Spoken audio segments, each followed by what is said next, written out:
So here we are again with the Eclipse in the garage.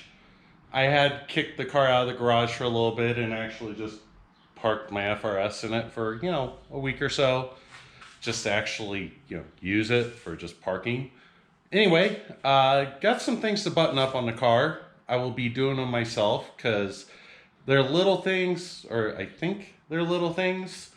And I've shown my son most of this stuff anyway, so it's not really much of a learning experience or something that will benefit him as he gets older. Come on, one thing, installing a different car stereo, that's not a need. He can figure that out. But anyway, we've got a few things to do. We're going to start with tires. What I found out was this car has 3 different sets of tires on it. 3. The front 2 are both different sizes, and they don't appear to be that old, but they're still different sizes, so screw them. Then you have things like this. Kind of scattered throughout all the wheels. And these aren't exactly special tire or special wheels, so the desire to keep them is minimal. And then if you look a little, you can see cracks on these tires. So we're going to replace all of them. The perk to, the used car part market, whatever, is you can find wheels and tires in good shape for a reasonable price. The wheels I'll show you over there as I install them were $200. And the weakest link on all 4 of them is this tire here, this tire. You can tell it's got probably the most wear, but it appears to be worn evenly, I think. So we're going to replace all 4 and then move on to the next thing. Let's get going. Here's a little PSA. PSA. Always check the lug nuts and shit on your car before you're going to start driving it regularly. In this case, let's say all the tires were good. I would have never checked. But what we have here, pardon me, is there. So someone crammed about I forget what size. I had to use one of my spark plug sockets to remove this lug nut. And then there's a random one here, but this is similar. Well, actually, let's get it. On the back wheel, these 3 different lug nuts were on. This, not a problem. It was still the same size as the stock one. Here's the stock one, I assume. This one was too big. So I had to get a thinner walled socket on there to undo it. Because a standard 4-point tire iron couldn't get in the hole where this was. So if just check your shit, because if you have a blowout on a tire that's got different lug nuts, might make it hard for you to save yourself. Anyway, let me get back to, doing this shit. Be back. And it's the next day. I got a little lazy last night, but I did finish this last night, just didn't feel like recording. Got them installed. As you can tell here, those are the old lug nuts. Those were the first set of lug nuts I bought because I searched for the measurements and I screwed up. So I bought the wrong set of lug nuts. Now I have the right ones. They appear to me, they look good. Nothing great. I mean, Anki's, I think, is 16 by 7. I think. with a 35mm offset, a plus 35mm offset. So they look better than what was on there before. Oh. Anyway, you get the gist.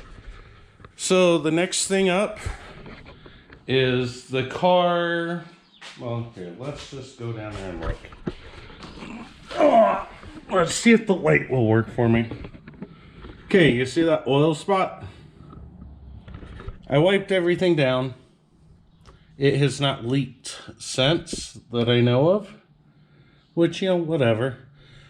But when I took the son for a drive and tried to teach him a little bit of clutch, you know, just, you know, go in a parking lot, do some driving.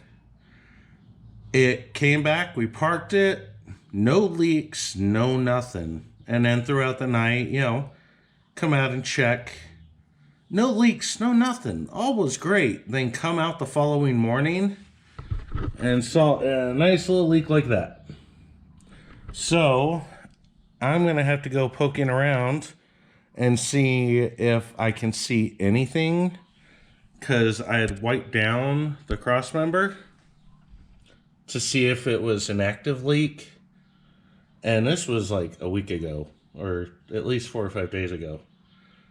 So that doesn't appear to be the case. Yeah, I don't know. I've never actually seen something where you drive the car, no leaks, no nothing, and it parks, sits for a while, and then it splooges itself. So I'm going to investigate. If I find anything, I'll show you guys. Quick update on maybe fixing the leak. So fixing the leak, take 1. Found out, let's see, this hose here, when I was under the car, I could see that coolant had at least been dripping out of that hose, like on the metal part. And it looked like the clamp was not far enough onto the metal to really grab. So I'm hoping what happened is just after it sat, everything, there's pressure in the system and it just went, because the stuff on the ground that I showed you had a somewhat oily consistency. Nothing special, like just, it didn't feel like it was a water or an antifreeze, but there's a lot of oil buildup and shit like that under there. I'm wondering if it dropped some coolant and just took the oil with it, because it didn't smell like gear oil. I didn't really smell anything from it. So my concern is that it was oil, just plain Jane oil. But it seems like the only things in those areas that could leak would be like the rear main seal. And that would have sucked. But there's no oil or anything on the back of the flywheel. It did not appear to have any oil on the inspection plate underneath. So yeah, here's to hoping that maybe just that clamp movement helped. Anyway, on to the next thing. Next up is the stereo. I've done a little bit of investigation on this. Apparently this car used to have an amp under the seat. You probably can't see anything, but whatever.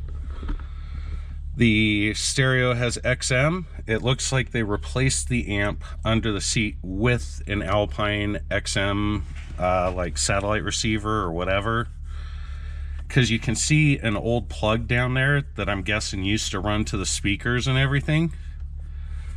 So yeah, I'm going to take this apart, then show you the install they did as a comparison to how I tried to do the Mitsubishi before. So let me get that done. And here we are. So we're going to go over a quick overview of another way to do a Mitsubishi car. First off, this is the plug for the XM receiver. We are not using it. We do not care about it. So I'm going to tuck it back here because I don't really feel like ripping it out. My kid, if he ever decides to redo audio or something like that, he can worry about it then.